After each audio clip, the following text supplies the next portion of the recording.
how to create a Sephora account in 2024. If you love beauty products and want to take advantage of Sephora's perk, you're in the right place. And let's get started. First, open your web browser and go to Sephora's official website, that is www.sephora.com.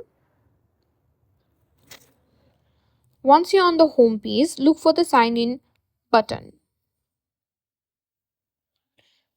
Now you'll see an option to create an account. Click on that. Next, you'll need to fill in your personal information. Start with your first name and last name.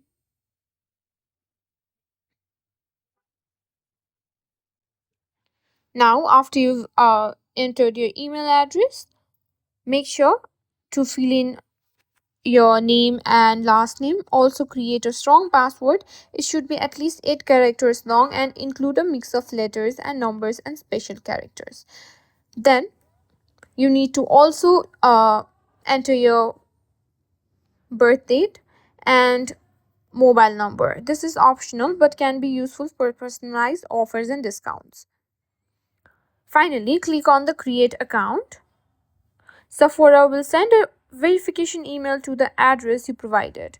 Go to your email box and open the email from Sephora and click on the verification link. And congratulations, you now have a Sephora account. You can start shopping, earn points, and enjoy all the benefits Sephora has to offer. Thanks for watching and see you next time.